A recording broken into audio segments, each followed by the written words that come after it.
Okay, so we're at the 200 mark, so why don't we go ahead and get started. Welcome everybody to the Unwarranted Spaces webinar presented by San Francisco Association of Realtors Education and Events Committee. I just want to thank Patrick Hannon at the Department of Building Inspection at San Francisco. He's the communications director for his help, and Kelly Omran, who is the public information officer, for their help in getting us organized today. And our special guest from DBI is Fergal Clancy. He's a senior building inspector with DBI. And we've been working with them to come up with an agenda for you to really help address what has become a really hot, relevant topic of dealing with unwarranted spaces so that agents can really inform and advocate for their clients, both buyers and sellers.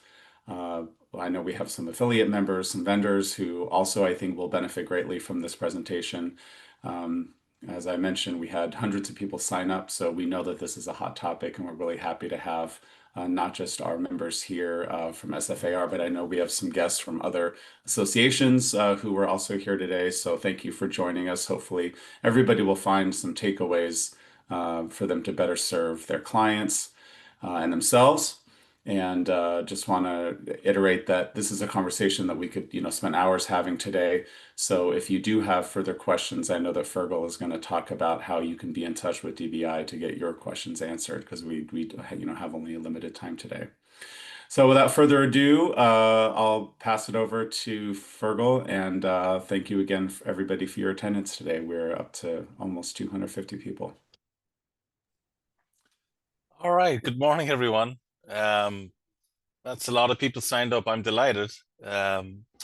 We're having a pre-chat here just to make sure our microphones and everything were working prior. So if you have a question, type it into the inbox. If my language is the language I was born with, so excuse any kind of brogue. I came here in 1990 and I got a job at DBI in 2006. Prior to that, I was in building. Did everything during the downturns in 92, from pulling mud up on buckets to painting, putting in windows, caulking buildings, working for insurance companies, anything at all, just to pay the rent. But we're delighted on this topic because at the end of the day, it's our goal to keep our doors open and help people who want to even discuss legalizing unpermitted spaces in San Francisco, which is fairly common. As I'd mentioned earlier, we have a lot of legislations that I've seen passed in the last several years, which really assist in this monetary to pre-screening. If you have a question, you can come down. It's kind of an unobligated pre-screening that our team will review your property to make sure it's eligible even before we can continue on with the conversations. But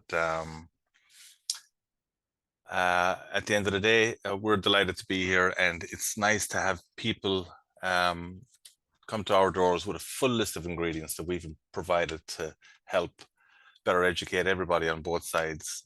So when you come to DBI, or if you have a question or an email to DBI, we're hoping that we're providing the proper information as easy as possible. But again, this is a living thing. We hope to get better with it.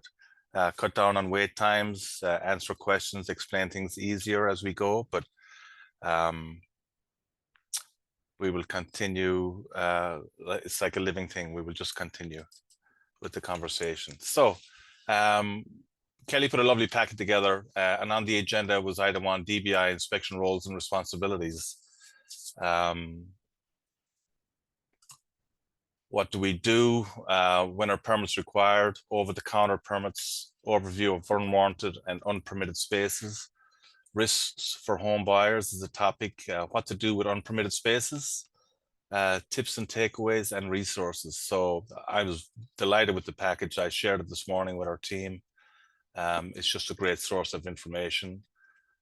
We have a QR scanner codes on several different topics, which would ease in your navigation towards anything. But at the end of the day, if you want to talk to somebody or email somebody, I'll put in the chat my email.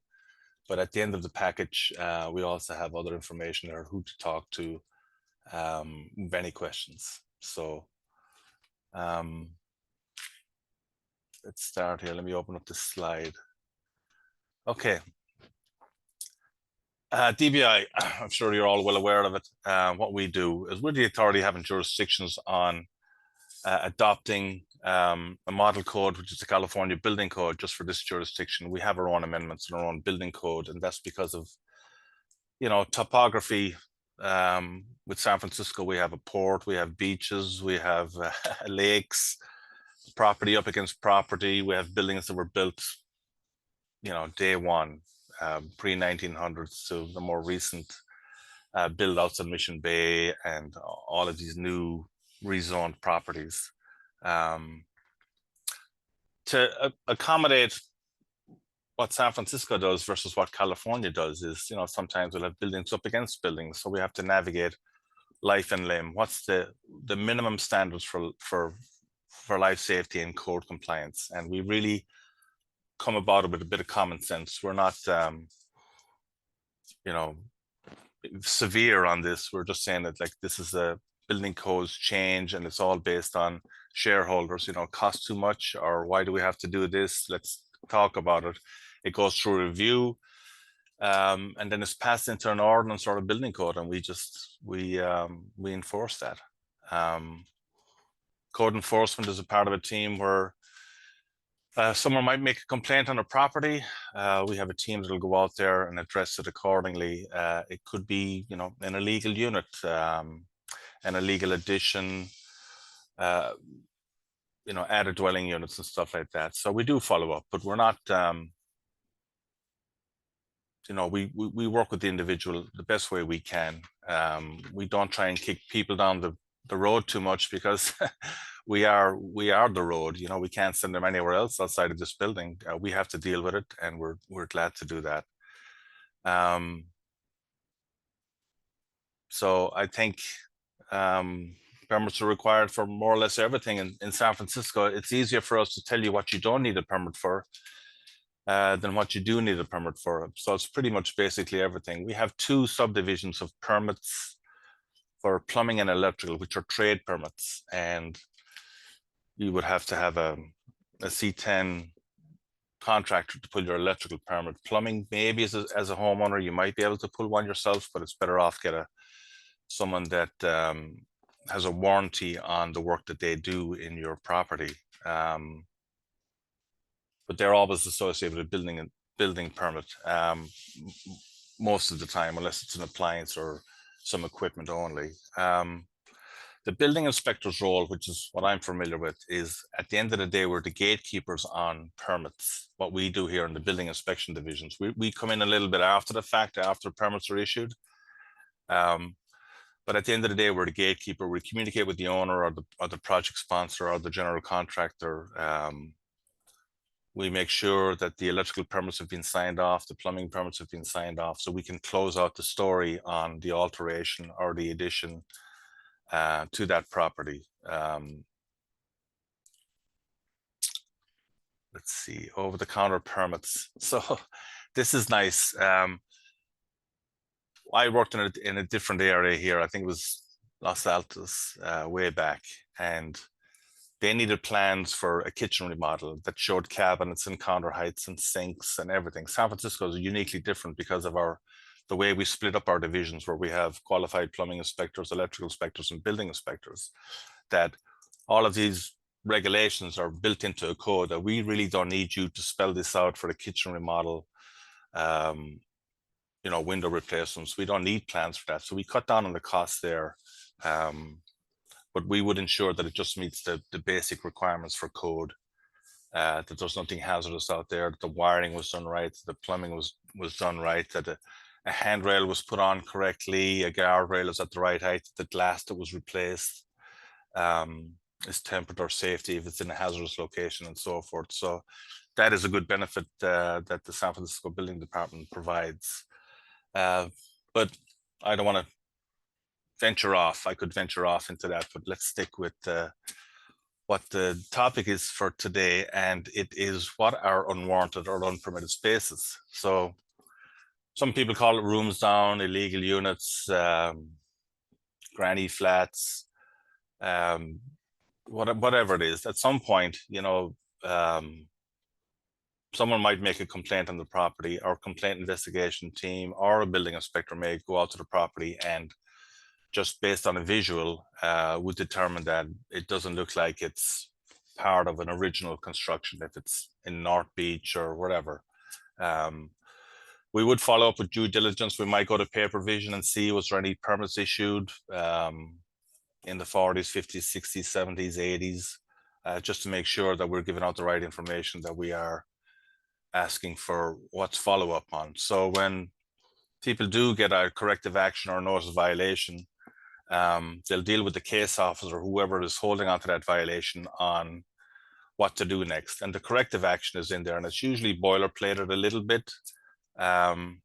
Provide documentation. If you can't provide documentation of the construction in the ground floor or at the rear yard cottage or something, we would ask that the property owner hire a design professional of some sorts to come and address it with DBI via plans.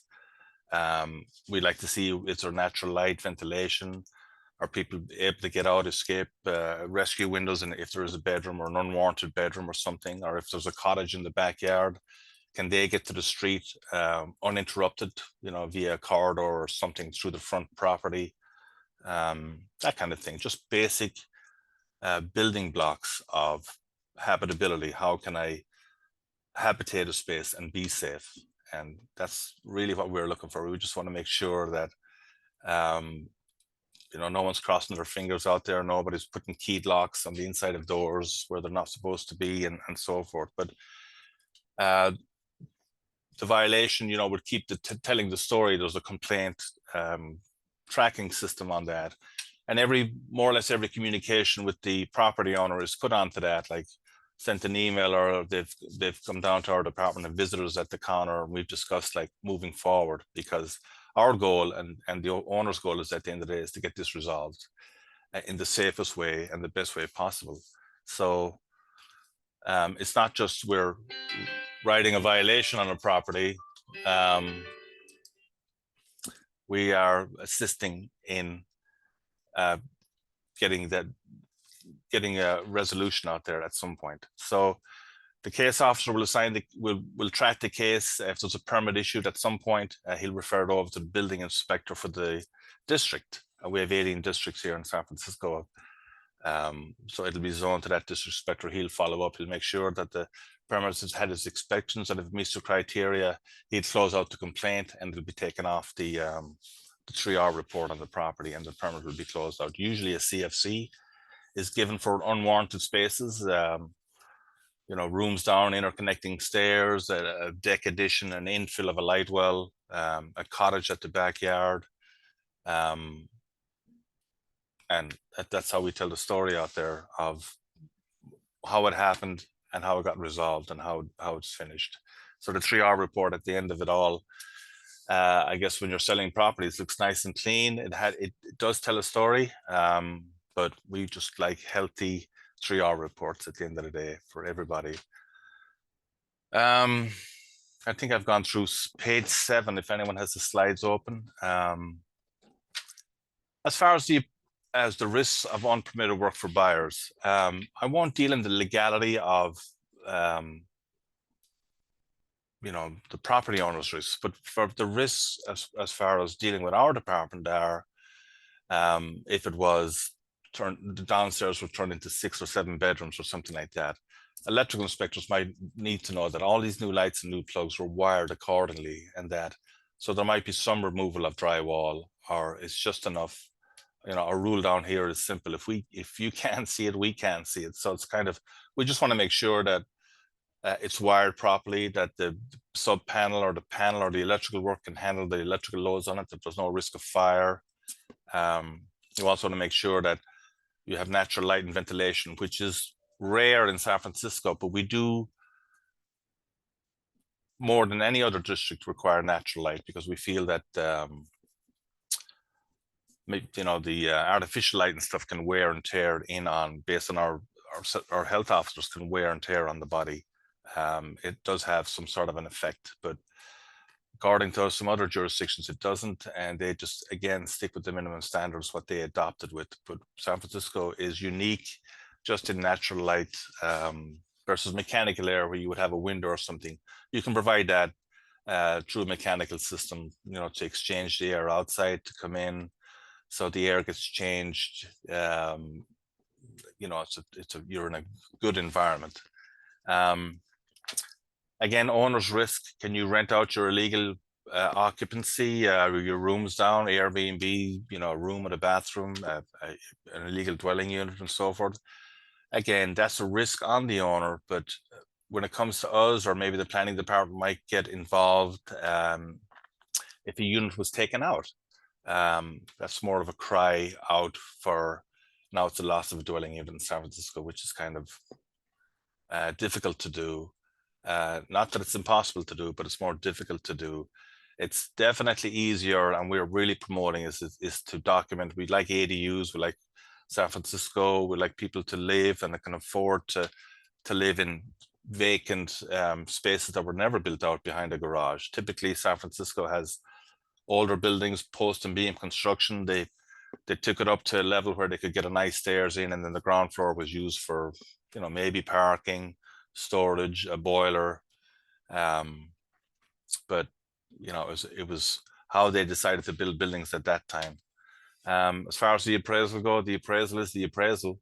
It's very hard to, and I'm sure a lot of you navigate through the square footage, so it's kind of, is it 1,400 square feet or is it now, 1,900 square feet? So again, to provide that on as to sell to somebody, is that somebody would look at the 3-hour report, somebody would look at the assessor's office and see what they have. But again, when these spaces are legalized, the square footage is added onto that. So the story of the original building changes. It had a permit modified it. It now has enlarged or opened up more habitable spaces, or an affordable dwelling unit, or into that. So that's a good way to keep the 3-hour report clean. Square footage, again, may be inaccurate, but these are based on, the building might have been built in 1912. Who knows how they documented the square footage of it back then. Sometimes these buildings had no plans, and I've reviewed quite a few of them as far as the condo conversion aspects go of it. I would do some history. I would say the building was built in 1906. It's approximately this deep by this wide. The lot is this side by this side, and that's all we have. No plans to build it. It was a sheet of paper back in the time. It would say a foundation was made out of masonry. The first floor was 2x6 studs. The first floor joists were 2x10s. The next floor was 2x4s and 2x8s and so forth. And that's the way they did it back then, which was definitely interesting. Before listing or buying, and I think we don't have any restrictions on this, but I think you would have to show a 3-hour report. Most of you have seen what it says. There's a C or there's an X. The X means that the work was never completed with just tracking the permit, but I don't think they'd highlight anything else. And some people do come to us and they ask about how do we renew these properties. We'd again go through our PTS or go through paper vision, look at our resources, look at our data, see, do we have people out there looking at inspections? Does it look like what it looks like on the plans? But we do renew a lot of expired permits. I think I just did yesterday a 1983 permit, but it took a couple of hours just to kind of go through the history of it. But I did allow that applicant to renew for final, because we did have a track record and microvision of inspectors out there, and so it looked like it was just someone dropped the ball at the end of the game. There was maybe a restriction built on, like a special inspection or something else. But at the end of the day, we're happy to do that. If you feel like you have a property that has some undocumented spaces, I think page 9 here now we're on.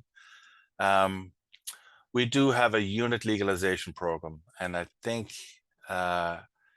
it's we have an information sheet G17, I believe, or something on that. And it's a voluntary program. Someone will come to our doors. We try to give the information out in advance. It'll go through pre-review just to make sure they qualify if they want to make it an ADU. Sometimes these buildings are in a high density area and they might qualify for unit legalization programs, which is a different ordinance, but it's more or less tells the same. It's the same pathway. Unit legalizations. I might have a 6-unit building in North Beach, and now I had, through the years of an undocumented, unpermitted dwelling unit on the ground floor. That might fall under planning guisements to actually add an additional unit to 6. So a CFC would be issued for that, from 6 units to 7 units based on that ordinance. And I think, this was all based on a work done pre-2013. So there was all of these assisted requirements that we would provide. Expedited review. It had to meet a certain criteria just for life safety and, proportions of the building. After that, again, now we're getting people who can't prove that it was done prior to 2013. But again, every day of the week, someone comes in here and they want to legalize that, which is fine. And we do that. I know there's going to be questions on exactly what it is they have to do. But again, it depends on the property and case by case. And again, our counters are open. Just come on down. We can talk about it. We're not going to take your address off you or anything or put you on a list. But hopefully we'll provide enough information for you to feel comfortable where you think this is a good option for me. This is my property. It's my investment. I think it might cost so much money now, but at the end of the day, you'll have a new story for a modified building. ADU, page 10, ADU program. Again, DBI, we're again trying to assist here the best way we can. We do pre-approvals. We put you in the queue. We make sure you have all your ducks in a row and that the information you're coming in meets what we ask for. So we don't ask for something different off somebody else. We try to just to make sure that these are little simple checkbox items that you have this, you have this, you have this. Come on down, and then we'll put you in a 30 to 60-day plan review timeline. And again, if there's tons of questions, we have roundtables that we offer.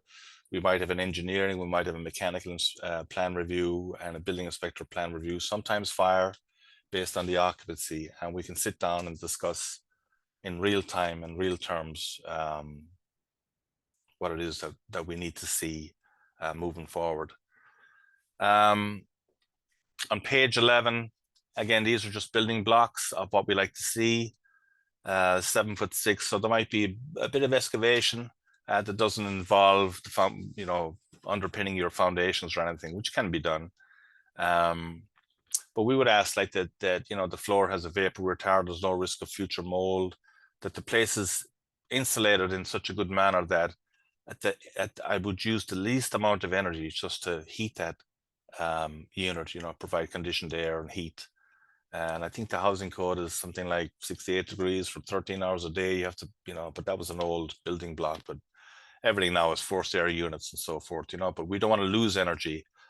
We don't want you taking too much power off the grid just because of this. So we have all this added insulation and maybe floor insulation and so forth. So you're not draining the energy used for that space. Sprinklers, again, case by case review. San Francisco, we have an existing building code, and that would have to meet the requirements for the part of the building that's existing, but part of the building that's new for rooms down or an ADU would have to meet new code. But we understand that it's in an existing area, and you might have a side lot or an alleyway that's a certain size or so forth. So that would be case by case review. We do have bulletins, alternate means and methods, which we use for common sense, where I don't have a way to get out an alleyway, or the building goes from property line to property line. So I might have to go out through a garage. So there would be a pathway, let's say, from the rear of the garage, either built in a rated somewhat tunnel construction, or a sprinkler system in the basement, and you would have a pathway marked out or hashed out. And then when I got to the garage, I would have a door, or sometimes, I don't know if you've ever come across it, it's a garage door with a door, a pivot door built into it. So it does pivot out. I think we had a bulletin on that, AB20, and it's spelled out very well. But again, it's kind of, if I can't do it this way, which is a kind of a newer construction way, that we do have alternatives, which I think is fantastic. So tips and takeaways, page 12. We'll go through it, check the property's permit history and records before buying. I get calls on this quite a bit, and I have no problem answering questions. I don't. I'm glad just to look at what I can see on our systems, just on a history and so forth. And then, advise them if they want to come down and get a better idea of it, they can come to our records management. You can look at the screens. You can kind of go through the histories fairly easily. You can request paper vision. There might be notes in there from previous inspectors and so forth. But again, every building is unique in San Francisco, and every building tells a story or has a story. Again, don't assume the space is illegal just because it's finished or unoccupied.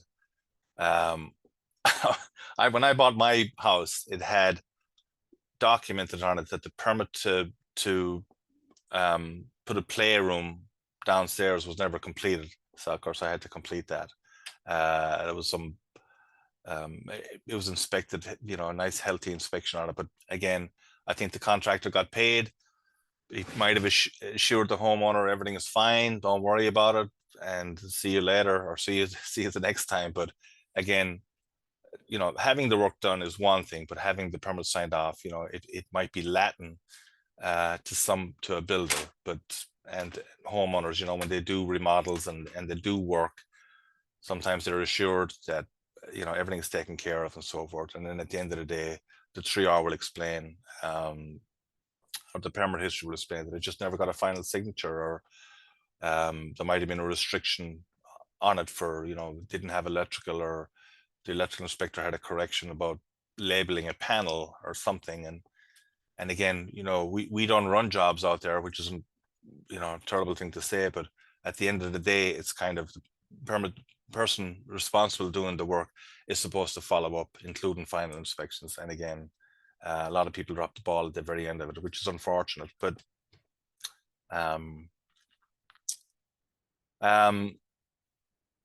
we can determine for you if you have a problem, whether it's a hybrid or local ADU program. Again, we have that pre-screening here.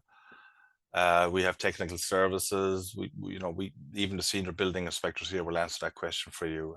Again, the answers are within these walls. Hire licensed architect experience in ADUs in San Francisco. Again, I wouldn't hire my knee surgeon to fix my nose, but again, it's always benefit to you. We're not telling you who to hire, but it's always nice for someone who's familiar with our programs. Can explain things to you, or we can explain things to them, case by case. Permit fees, we don't really deal with that too much. Just we're a little after the fact, but again, it's 6 to 9% of the construction costs. Legalization can increase the property's value. Yeah, the assessor is going to tell you that,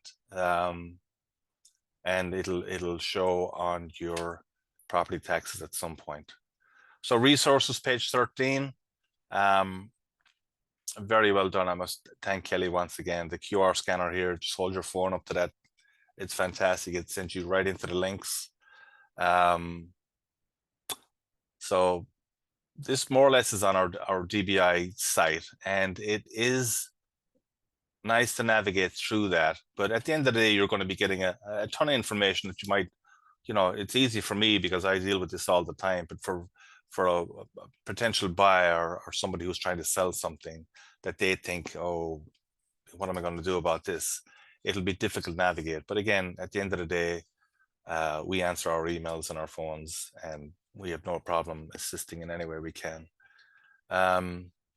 We do have resources. Our information sheet is there again. EGO5 talks about who gets involved and the scenarios that you might be presented with. So we try to put little building blocks in different scenarios where a house might be different with a side alley in the Richmond or the Sunset versus as you come in towards the older part of the city, you're really, you're bound up against each other. So the building topographies are different. It might have been an older building that was sprinklered, and it might have been just a ground floor sprinklered building where, at the time the building was built, the fire department had different regulations back then. But again, that's based on the story of the building. Questions, you can contact tech@sfgov.org. It goes in through this thing, and it's filtered out through our department on who's going to respond to that based on what the question is and who's experienced in responding to that. Again, hopefully this can answer and alleviate a lot of questions or tensions that might have been brought up with some potential properties that you're trying to sell, you're trying to buy. But at the end of the day, our goal here is to welcome people in and we're civil servants at the end of the day, and to help that person and that property owner get on the right track to what it is they need. So I think I'll open up for questions and take it from there. I'm just going to mute for a minute here and take a drink of water. Excuse me.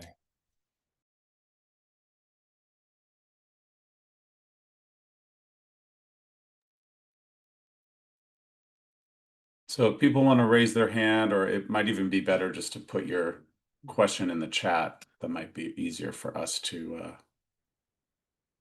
handle with about 300 people on the call.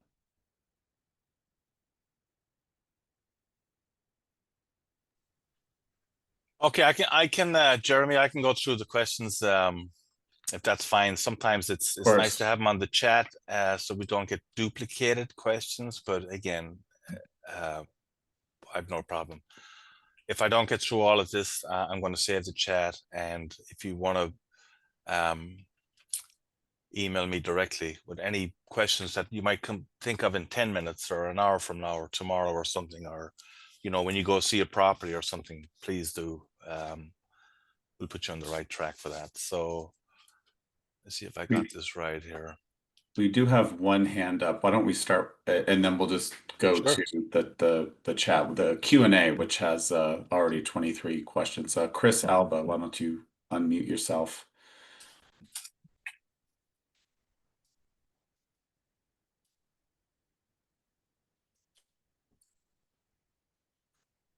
Okay. Hi, can you hear me now? Yes. The chat's disabled, just FYI. That's why no one can put anything in there. Okay, well, the Q&A is not disabled, so people can go ahead and type their questions in there instead. Okay, I just had a real quick question about sloped ceilings. Attic space that's not quite 7 or 7.5. It's 7.6. I saw something about sloping. It goes down to like 5 feet down the slope. Could you explain that a little bit more, please? Yeah, sure, Chris. Again, attics were built with slopes, and building codes have to adopt with how buildings were built. Sometimes it's a little after the fact or something, but we do allow it. If you get down to an apex of 5 feet, we would have you put a wall there. This serves the dwelling unit. It's used as that. But again, the average ceiling height, specifically to an attic, would be 7.6 or 7 feet, depending what it's used for. But if it's used for sleeping or something, we would ask for a minimum height at a certain point, and then we would use the apex slope as part of our calculation for that. But I've been in plenty of them. They are a headbanger, that's for sure. But again, it's your home at the end of the day, and we would have you put a 5-foot wall up at that point. But the general room dimensions are different for attics than they would be for the more common areas. So if it was a standalone unit, or a common area or something, we would be a protruding object. We wouldn't allow that below 80 inches, which is 6'8", because people are going to bang their head. They're not the homeowner, or you can go ahead and bang your head off anything you want to, but it's kind of, now that I have a rental unit or I have somebody else, there might be some sort of a liability issue with that. But attics are specifically standalone. If you want to call it an attic or a room up in an attic, we do allow that 5 feet at the apex, and we stop anything from getting lower than that. So sometimes you'll have people doing built-in cabinets or some sort of furniture or shelving or something like that, just to stop that protrusion. So yeah, Thank that's you. a good question. I can answer that for you technically at some point, but this is like Jeopardy right now. I'd have to look at it just to make sure I'm giving you the proper information, Chris. Fergal, the next question on the first one, the Q&A is from Ann D. Giovanni. Do you see that? Does DBI Yes. understand that by legalizing an unwarranted unit in a single family home, that the owner is penalized by having their home changed from a non-rent controlled building to a rent controlled building? Is there any coordination between DBI and the rent board to No. not penalize homeowners for doing this? No, I've never coordinated with the rent board on any kind of penalties, but that's the best of my knowledge. Like most of my answers here are going to be to the best of my knowledge, but I apologize in advance. But rent board and us, oil and vinegar. I mean, it's just two different substances that you're dealing with. Okay. The penalties are, something we can go in and undocument work. We're not out here to penalize people. We're just here to fix things, really. If we do see people that are, that do have permits and are doing working, and then they think you're done and dusted with your permit, and then we go back and now there's kitchens added and stuff like that, then there's penalties for that. But for anything that's older and stuff, no. But the rent board, no, we don't deal with them too much on this. Okay. Cynthia Trina asks, is it possible that permitted work wouldn't show up in the 3R? Again, that's data entry. Maybe. I've rarely seen it. Our systems are, it gets picked up. Everything is, our records manager was a building block here at DBI. So every time a permit is issued, permits get scanned, they get sent over to paper vision, it's registered in there. Paper, so I would say 99.999% of them show up on the 3R. Great. What triggers a notification of violation? What are some of the scenarios in which DBI becomes aware of the issue? What triggers a notice of violation? Our building code says we can write corrective actions or notices of violations, but at the end of the day, we're telling we want the same result. But unwarranted work is a building block for a notice of violation. The notice of violation, really, I know it sounds dramatic, or people used to call it a red tag, which is, it's no such thing. We don't have a red tag for anything here. Red tags are used for disaster, when they call us in to do rapid evaluations, we'll put a placard on a building that says red, yellow, green, okay to occupy. But a notice of violation is based on the case officer. He's going to write what he witnessed that time, based on a complaint, and the corrective action at the bottom. So it could be a complaint, right? So it could be a neighbor complaint. It could be, what about an inspector going to check out some kitchen work that somebody is doing? And I mean, the lore is the inspector's going to walk into the house on their way to the kitchen, and they're going to notice something that is not on their record. Can you address that?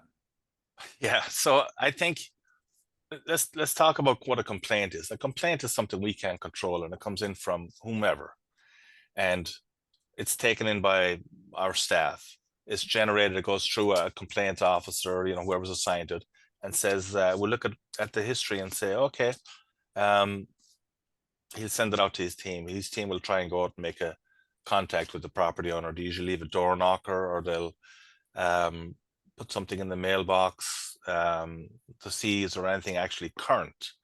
Nothing follows up, we'll come back, a letter will be mailed, and maybe a second letter will be mailed. But the complaint will always stay on the property unless the case officer decides that the majority of complaints are not valid, that they're closed out, it's a dispute between neighbors, whatever it is. But we have to act accordingly. We have to do it within 3 days. It's a legislation that we do. The majority of them are closed out. If the next question you went on to, Jeremy, is if we're walking into a kitchen bathroom remodel and we go, there's a permit for that, and we see something that's unwarranted. I mean, unless it's an imminent hazard, but we're not crime scene investigators. Every job we go into, if somebody says they're repairing 50% of a stairs out the back, our focus is to meet the permit holder, go through the area that the work was done at the back, and it's usually through a side alleyway, and the legal document, okay, the stairs is fixed, it looks good, permit is closed out, we walk away. But unless it's brought to our attention, we're not crime scene investigators or permit scene investigators at the time, unless we really feel like that it's an imminent hazard, like it's a new, it looks new, but it is. But San Francisco was built day one, and we do see what would deem now as a hazardous location for glass. But at the time of the code, that opera glass that's beside the top of the stairs or something was allowed, and c'est la vie, it's the existing building code. We have to adhere to that. Okay. The next question says, if a 3R report does show, let's say, a bathroom that's been added, but the livable square feet is not added as well, how can the agent or the client? Yeah, again, find out the records information? management would have as much information as we gather here. There's nowhere else in our department does any records go to unless it goes to records management. So plans, assessor's office, there might be some old, maybe the assessor has something on the square footage that they're showing that's not current, but there's a lot of avenues there to go to as far as what's the exact square footage. But anytime we see a permit, later on in life, 70s, 80s, 90s and on, if we're adding square footage to it, it's on a set of plans somewhere.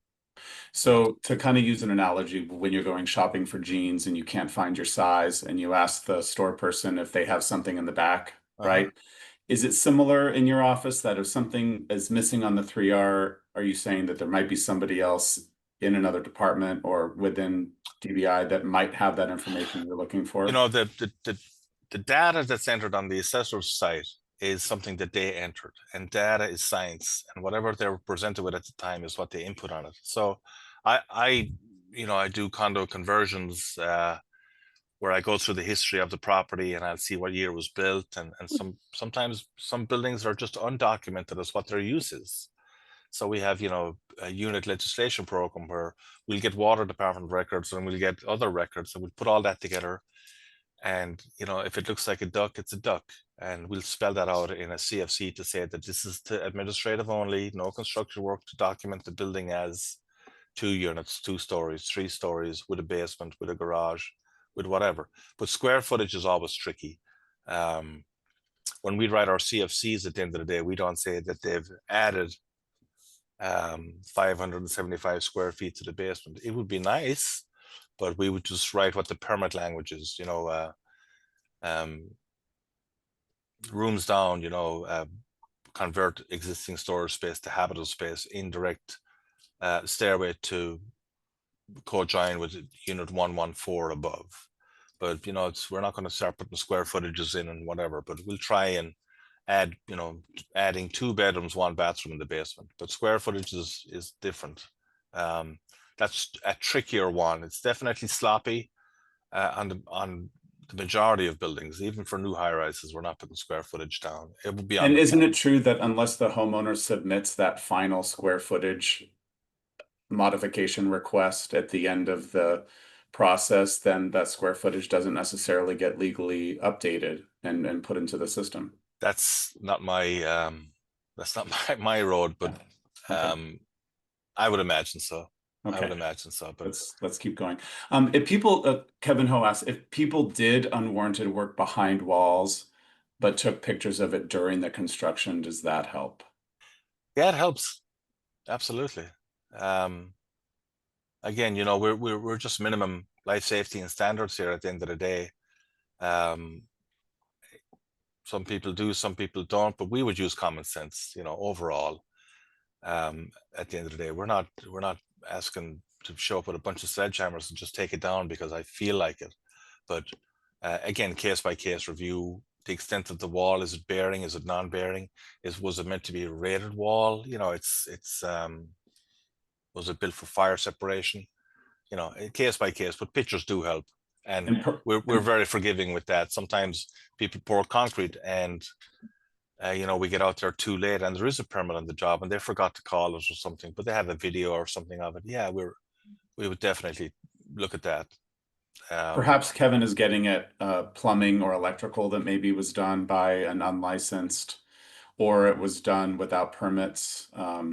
Can you comment on that specifically? Yeah, again, case by case review. I've seen it done where the plumbing, I'm not a plumbing inspector, an electrical inspector, and I'm not representing them, but I can tell you what I've seen is that, there's cameras that are used down plumbing just to see where it goes, how it's done together. But I think the risk of not having that looked at, and maybe it's only a section of wall, plumbing isn't everywhere. It doesn't consume the amount of work, but they would ask for just the bare bones to look that it functions right, that it's sized right, that it's soldered right. They might do sometimes they do gas leak detection, so you don't have to look at that, but same with electrical.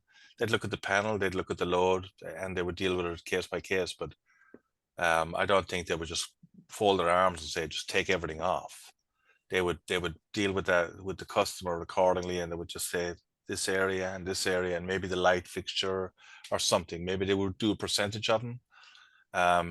Maybe they know the electrical contractor who did the work, who should have got a permit but who didn't get a permit, who was told it would be taken care of by the general contractor or somebody. But again, it's case by case. But just the common sense and the basic principle of the minimum standards is all we're looking for.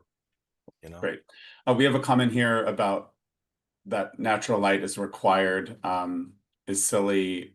Why was natural light added to the list of requirements? And if this guest wanted to that's a very good question. And the rest of California allows artificial light. It has to do with the health officer, I believe, or somebody who weighed in on this. But again, codes are codes, and some people will say, I want this to be 3 foot high minimum. And when they go into these code discussion advisories, which is continuous here, our next code is coming out in 27, I think. So they come out every 3-year cycles, but this one is a bigger leap. And they talk about common sense and so forth. And some people say, I want the wall to be 3 foot high. And some people say, I want it to be 5 feet high. And they fight and fight and fight. And then it ends up being 4 feet high because they just think that, and there's all these, statement of reasonings, I believe, that they attach to every code cycle. And they talk about like why it changed from this to this, or why this code changed for this, and then we do get books on why the code changes and stuff. But as far as natural light, it was adopted to say that San Francisco and maybe where we are and maybe how we're not 5 feet away from each other, we're 3 feet away from each other, or we have 3 foot light wells. If I had to build a light well now, it would have to be 5 feet, just to meet the fire break. But now that we have 3 feet, we might say, well, if you have 3 feet of a light well and it's less than 3 stories, and to put artificial light in that building is now very dooming on that somebody's. But again, that was what was agreed upon at the code discussions, and that's what was adopted in San Francisco. I particularly, the health effects, there's published books on it, and it does have an effect. The same with our sound. If we'll talk about light, we're going to talk about our sound ordinance. It's the same thing. I can't add a unit and then hear that person after construction when the unit is built. And now I'm hearing and I lose sleep at night. I can't focus at work. I was failed to be, passed up on promotional opportunities at work because I couldn't sleep and so forth. That was an old joke, but it's now we have, footfall. So it's kind of people walking on my floor. Do I have sound isolators up there? Do I have gypcrete carpet? And we have STC, which is sound transmission controls, on the level from 55 DBIs We like windows. You know, if you put in new windows at the street, they have to be sound isolators because, again, years ago I lived on High Street and I had the streetcar in an old building. You know, just it would rattle the whole house, but it would wake you up. But now, you know, Okay, so the codes are asking just for simplified things. So there are health effects. One is loss of sleep. One is natural light. So what can I say? So, you know, as I don't write the rules, but I do like some of them. I don't want to go on to what's silly. We want to talk about Sally ports, but which is a claw on my crutch. So I think, yeah, natural light to some people might be silly, but again, we just follow what was agreed upon here with code cycles and So we have 7 minutes left and we have 47 questions. So Okay. why don't we do a lightning round? Let's just go Sure. through a few of these. Okay. So the next two questions kind of go together. How do you prove when undocumented work was completed? And what if you don't know when the work was done? So if people need to kind of provide evidence, what is the best way they could do that? Records management. Maybe they have receipts from the old owner on a contract that they wrote with a contractor. Purchase, you know, they purchased windows in 1982. You know, it's again case by case, but we would look at, you know, an older building with lath and plaster versus a newer building with drywall versus a newer style of window like you know, aluminum all clad window versus a wooden window versus these cheap aluminum sliders that nobody is selling now. But we would just kind of say that it would be a best guesstimate. Great. Okay. What is the process if someone would like to remove an unwarranted unit? Oh, Not sure what they mean by the process, but process, in your purview, what would it yeah, be? talk to planning. It's a 312 notification, I believe, but city planning, they have a counter. Ask that question and good luck in your endeavor. Okay. Marcus Miller asks, if known, what is the average cost of unit legalization, say a one in-law unit legalization with DBI, an estimated actual conformance to code? I've heard this, and I don't know if it's still accurate because, you know, everything has gone through the roof here with materials and stuff, but it's about $60,000. So that was brought up at a meeting, but that was maybe pre-pandemic, you know, 2019, 2020. But yeah, I mean, the cost is the cost, and lumber is through the roof, and fixtures and everything. So I'm sure it's different now. Okay. Egress requirements. Do you have a couple of tips about that? Yeah, again, you know, if you're landlocked and you're in the back, we want you to get out to the street. So in lieu of a pathway that's rated, you know, that if there was a fire for 1 hour, that the person in the very back of the backyard, I'm using the cottage here, can get through that front building uninterrupted without having any special locks or mechanisms to get out onto the street, and vice versa. You know, it's the fire department that might show up to a 911 call, God forbid, or something like that. The fire department will get in there, but they're not going to start breaking walls down and stuff. They need to get into that same passageway. They can get through doors and so forth. Okay. Okay. Michael Barnacle asks, regarding slide 9, turnaround time for the no cost review. What is the turnaround time for the no cost review if property is coming on the market or coming soon? I'd still say it's the same timeline, 30 to 90 days. I know they're, you know, every day we're living with everything changes here, and we're really trying to expedite this the best way we can, you know. So now I've just heard yesterday that they're staffing more people at the counter and stuff for reviews. So again, I Okay. would guess 30 to 90 days again, maybe less, but it depends what's brought to us. You know, you want to come in with all your ingredients, we'll make you an omelet. But if you don't have eggs, I'm sorry, you know, and you just have oil. Again, the information we're trying to give out here is to better advise you what we need to see, just the bare bones of what we need to see. And if it's presented to us, I'm sure it will expedite the process. That there's no feedback from plan review saying, I don't, you know, you're missing this or you don't have that or you're missing this ingredient, you know. Okay. Cliff Sang asks, can you explain how permit fees are determined? Why is it a percentage based on construction costs? My builder friends in other markets are paying in some cases 1/10 the cost for similar permits in their cities. Yeah, the permit fees have go through legislation here on what we charge people, and it's still in our tables. And you know, we do have legislation that cut down on fees and stuff, but that's specific to that legislation. But Yeah, that's Great again, question for the that's mayor's voted on, office. I'm sorry. Okay. For bringing something up to code, was 2013 chosen based on it being a certain number of years in the past? Is it possible that in the future, 2013 could be adjusted upward to say maybe 2023? So if homeowners waited out for several years, they could also get free waivers and no penalties. Legislation on that. Yeah, that would have to go through again. Um, presented to the authorities that be, maybe they can rethink that. But again, I can't answer that. I'm sorry, Okay. Mike. David Polson asks, typically, how long does it take to convert an unwarranted unit to a legal ADU? Again, case by case, the permit is issued. It could be 4 months. It could be 6 months. I would guess. But again, that's when things are when things are swimmingly along.